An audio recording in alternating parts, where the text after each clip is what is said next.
नमस्कार साथियों, स्वागत है आपका अपने फेवरेट चैनल बूस्ट एनर्जी पर। तैयार हो जाइए एक और पॉजिटिव एनर्जी से भरे सफर के लिए। जोश में हो तो चलो शुरू करते हैं बूस्ट एनर्जी के साथ। किसी छोटे से गांव में जहां नदी की लहरें हल्की हल्की चट्टानों से टकराती थी और सुबह की धूप खेतों को सुनहरा कर देती थी, वहां दिनेश नाम का एक व्यापारी रहता था। दिनेश कपड़ों का व्यापार करता था। उसकी दुकान गांव के बाजार के बीचों बीच थी, जहां रंग बिरंगे कपड़े लटके रहते थे और दूर दूर से लोग उसके पास खरीदारी करने आते थे। दिनेश का स्वभाव बड़ा सरल था। वह अपने काम में मगन रहता, ग्राहकों से हंस-हंस बात करता और अपनी छोटी सी दुनिया में संतुष्ट था। लेकिन उसका एक अजीब नियम था जो गांव वालों को हमेशा हैरान करता। दिनेश एक बार में सिर्फ एक ही सौदा करता था। जब तक वह सौदा पूरा न हो जाए, वह दूसरा सौदा करने की सोचता भी नहीं था। गांव वाले इस आदत पर हंसते थे। कोई कहता, दिनेश, तू इतना बड़ा व्यापारी बन सकता है, पर ये एक सौदे की जिद तुझे कहाँ ले जाएगी। कोई मजाक में कहता, अरे दिनेश की दुकान में एक ग्राहक को देख लो, दूसरा इंतजार करे। पर दिनेश को इन बातों से कोई फर्क नहीं पड़ता था। वह कहता, जो मिला उसमें खुशी है, जल्दबाजी में क्या रखा है। उसकी पत्नी कांता भी उसकी इस आदत को जानती थी। वह अक्सर हंसकर कहती, तुम्हारा ये नियम तो एक दिन हमें बड़ा नुकसान करवाएगा। लेकिन दिनेश सिर्फ मुस्कुरा देता। एक सुबह जब सूरज की किरणें बाजार में बिखर रही थी, दिनेश अपनी दुकान पर पहुंचा। हवा में हल्की ठंडक थी और बाजार में अभी भीड़ नहीं थी। उसने अपनी दुकान खोली, कपड़े सजाए और अपने पहले ग्राहक का इंतजार करने लगा। कुछ देर बाद एक सुदूर गांव से आया हुआ व्यापारी उसकी दुकान पर रुका। उसने दिनेश से एक खास रेशमी कपड़ा मांगा। दिनेश ने अपनी सबसे अच्छी पोटली निकाली, जिसमें वह अपने सबसे कीमती कपड़े रखता था। सौदा तय हुआ और व्यापारी ने कपड़ा लेकर अच्छी कीमत दी। दिनेश ने पोटली को फिर से बांधा और उसे अपनी तिजोरी में रखने के लिए घर की ओर चल पड़ा। घर पहुंचकर उसने पोटली कांता को दी और कहा, इसे संभाल कर रखो, आज का सौदा अच्छा रहा। कांता ने पोटली खोली ताकि कपड़े को गिनकर रख सके। जैसे ही उसने पोटली खोली, उसकी आंखें आश्चर्य से बड़ी हो गईं। उसने कपड़ा एक तरफ रखा और पोटली के अंदर झांका। वहां कपड़ों के बीच एक चमकता हुआ, दमकता हुआ हीरा था। हीरा इतना सुंदर था कि उसकी चमक से कांता के होश उड़ गए। उसने तुरंत दिनेश को पुकारा, सुनिए जी, जरा जल्दी आइए। ये क्या मिला है पोटली में? दिनेश दौड़ कर आया। कांता ने हीरा उसकी हथेली पर रखा। जैसे ही दिनेश ने उसे देखा, उसकी आंखें चमक उठीं।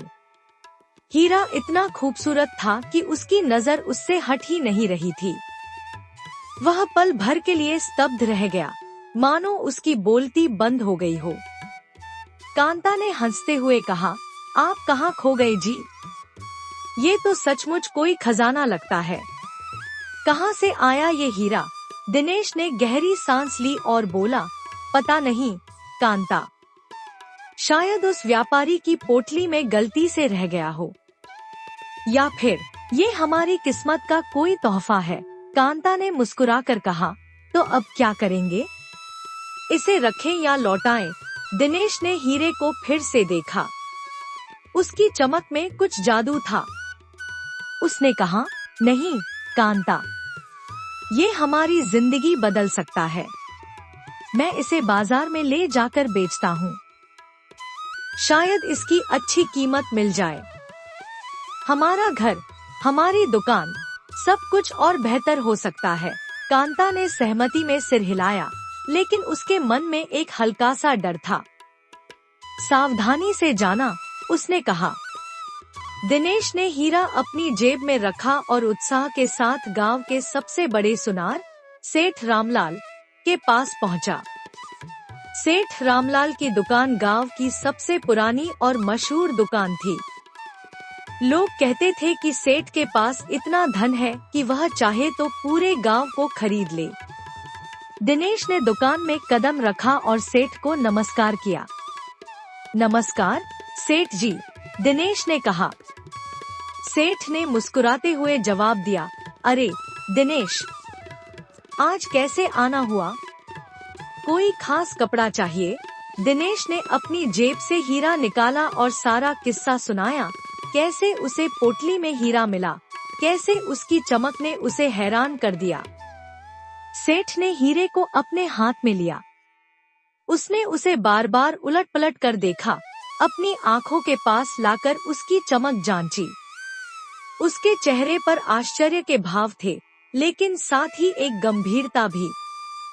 उसने गहरी सांस ली और कहा, दिनेश, ये हीरा कोई साधारण चीज नहीं है। मैंने अपनी जिंदगी में कई हीरे देखे, पर ये अनमोल है। मेरी हैसियत नहीं कि मैं इसे खरीद सकूं, चाहे मैं अपनी दुकान, घर और सारा माल बेच दूं। दिनेश का दिल थोड़ा बैठ गया। उसने पूछा, तो सेठ जी, मैं क्या करूं? सेठ ने मुस्कुराकर कहा, मेरी सलाह मानो, पास के शहर में जाओ। वहाँ एक बड़ा सुनार है, सेठ गोविंददास। शायद वह इसकी कीमत चुका सके। मेरी शुभकामनाएं तुम्हारे साथ हैं। दिनेश थोड़ा निराश हुआ, लेकिन उसने हिम्मत नहीं हारी। उसने हीरे को वापस जेब में रखा और कांता को सारी बात बताई। कांता ने कहा, शहर तो दूर है, लेकिन अगर ये हमारी जिंदगी बदल सकता है तो कोशिश करनी चाहिए। बस सावधान रहना। दिनेश ने सिर हिलाया और अगले दिन सुबह सुबह शहर की ओर चल पड़ा। शहर की सैर दिनेश के लिए नई थी। गांव की तुलना में शहर में रौनक थी। सड़कों पर गाड़ियां, दुकानों में चहल पहल और लोगों की भीड़। दिनेश ने सेठ गोविंददास की दुकान ढूंढी। दुकान इतनी बड़ी थी कि दिनेश एक पल के लिए रुक गया। उसने सोचा, शायद ये सेठ मेरे हीरे की कीमत समझेगा। दिनेश ने दुकान में कदम रखा और सेठ गोविंददास को नमस्कार किया। सेठ एक अधेड़ उम्र का व्यक्ति था, जिसके चेहरे पर अनुभव की गहराई झलकती थी। क्या बात है भाई? सेठ ने पूछा। दिनेश ने फिर से सारा किस्सा सुनाया।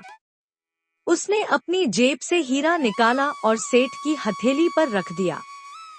जैसे ही सेठ ने हीरा देखा, उसकी आंखें चमक उठीं। उसने हीरे को अपनी उंगलियों में घुमाया, उसे सूरज की रोशनी में देखा और फिर एक लंबी सांस ली। हे भगवान, उसने कहा, दिनेश, ये तो अनमोल है। मैंने इतना खूबसूरत हीरा पहले कभी नहीं देखा।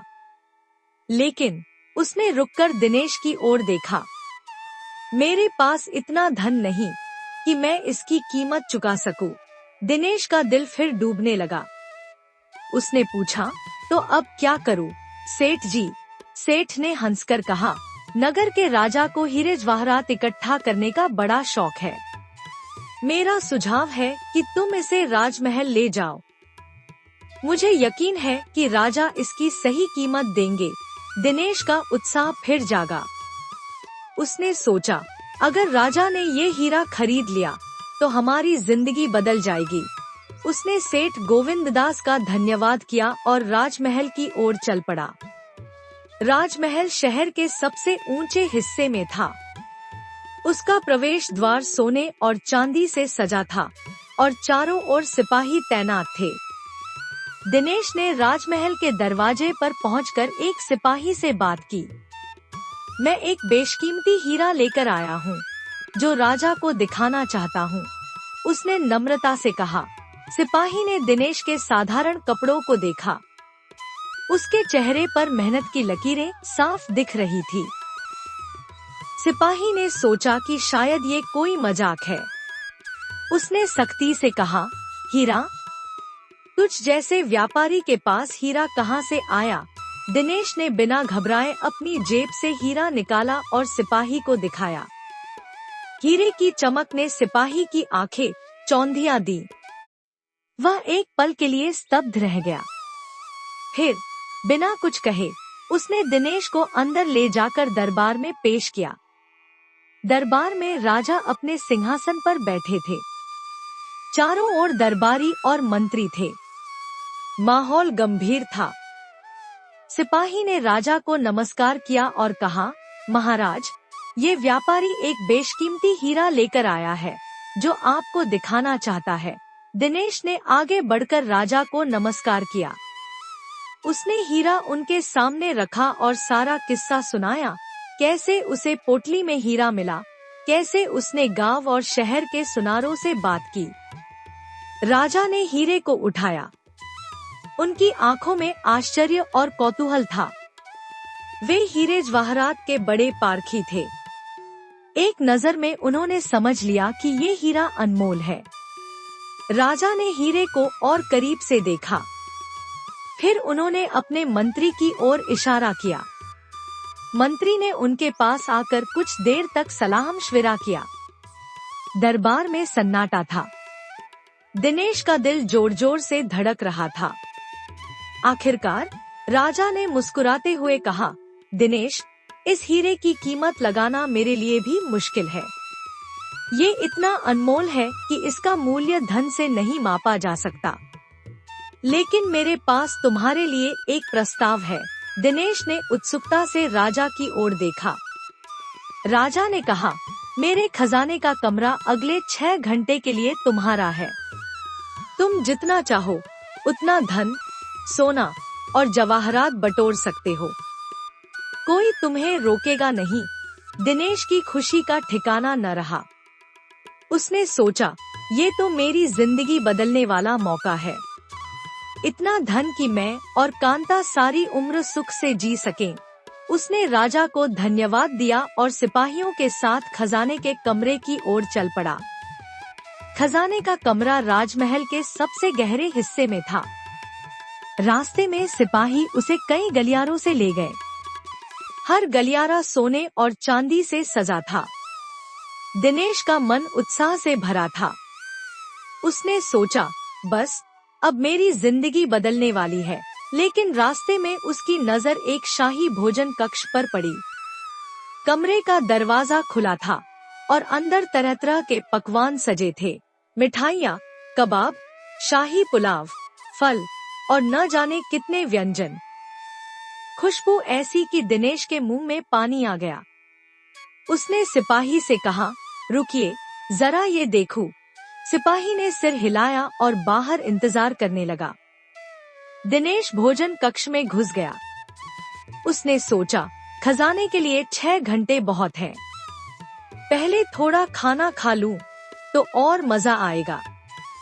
ऐसा शाही खाना तो मैंने कभी नहीं देखा। उसने एक मिठाई का टुकड़ा उठाया और मुंह में डाला। स्वाद ऐसा कि वह अपने आप में खो गया। उसने एक के बाद एक पकवान चखना शुरू किया। शाही पुलाव, कबाब, मिठाइयाँ, हर चीज लाजवाब थी। वह खाने में इतना मस्त हो गया कि उसे समय का ध्यान ही न रहा। 2 घंटे बीत गए और वह बस खाने के स्वाद में डूबा रहा। जब उसका पेट भर गया तो उसने सोचा, बस अब खजाने की ओर चलूं। वह भोजन कक्ष से निकला और सिपाही के साथ आगे बढ़ा। मखमली बिस्तर खजाने के कमरे की ओर जाते वक्त दिनेश की नजर एक और कमरे पर पड़ी। इस कमरे में मखमली बिस्तर थे जो सोने के पलंगों पर बिछे थे। तकिए रेशम के थे और कमरा इतना आलीशान था कि दिनेश रुक गया। उसने सोचा, इतना खाना खाया है, थोड़ा आराम कर लूं, फिर खजाना बटोरूंगा। ऐसा मौका बार बार नहीं मिलता। उसने सिपाही से कहा, मैं जरा यहाँ रुकूंगा। सिपाही ने फिर सिर हिलाया। दिनेश बिस्तर पर लेट गया। मखमली बिस्तर इतना आरामदायक था कि उसकी आंखें अपने आप बंद होने लगी। वह सोच रहा था, बस थोड़ी देर आराम, फिर खजाना, और वह गहरी नींद में सो गया। 6 घंटे जल्दी ही बीत गए। सिपाही ने उसे जगाया और कहा, दिनेश, समय खत्म, अब बाहर आओ। दिनेश ने आंखें खोली तो उसे अपनी गलती का एहसास हुआ। वह खजाने के कमरे तक पहुंचा ही नहीं। उसका पेट भरा था, उसने शाही बिस्तर का सुख लिया था, लेकिन उसके हाथ खाली थे। सिपाही उसे वापस दरबार में ले गया। राजा सिंहासन पर बैठे थे। उनके चेहरे पर गंभीरता थी। उन्होंने दिनेश की ओर देखा और कहा, दिनेश, मैंने तुम्हें अनमोल अवसर दिया था। मेरे खजाने का दरवाजा तुम्हारे लिए खुला था, लेकिन तुमने अपना समय खाने, पीने और सोने में गवा दिया। अब तुम्हारा समय खत्म है। दिनेश की आंखों में आंसू आ गए। उसने गिड़गिड़ाकर कहा, महाराज, मुझे अपनी गलती का एहसास हो गया है। कृपया मुझे एक और मौका दे। राजा ने गहरी सांस ली और कहा, दिनेश, जीवन में हर मौके का महत्व होता है। एक बार मौका गया तो वह लौट कर नहीं आता। तुमने इस अवसर को व्यर्थ कर दिया। यह तुम्हारे लिए सबक है कि समय और अवसर को कभी हल्के में न लो। सिपाहियों ने दिनेश को महल से बाहर निकाल दिया। न हीरा रहा, न खजाना। दिनेश खाली हाथ गांव लौट आया। कांता ने जब सारी बात सुनी तो उसका दिल भी टूट गया, लेकिन उसने दिनेश को ढांढस बंधाया और कहा, कोई बात नहीं, जो हुआ उसे भूल जाओ, हम फिर से मेहनत करेंगे। दिनेश की कहानी हमें सिखाती है कि जीवन में मिलने वाले अवसर अनमोल होते हैं। छोटे छोटे लालच, आलस्य और सुख की चाह में हम अपने बड़े सपनों को खो सकते हैं। समय सीमित है और हमें इसे सही दिशा में लगाना चाहिए। दिनेश ने अपने जीवन का सबसे बड़ा मौका गवा दिया, लेकिन उसकी गलती हमें यह सिखाती है कि हमें हर पल का महत्व समझना चाहिए। अगर आप भी पक्षियों से प्यार करते हैं तो इस पोस्ट को लाइक जरूर करें। छत पर पानी रखो, दिल में दया भरो, शेयर जरूर करो। दाना डालना पुण्य है, सबको बताओ, सबके साथ शेयर करो। सेवा की इस भावना को फैलाओ, अभी सब्सक्राइब करो। अगर यह बात दिल को छू गई हो तो लाइक जरूर करना। धन्यवाद।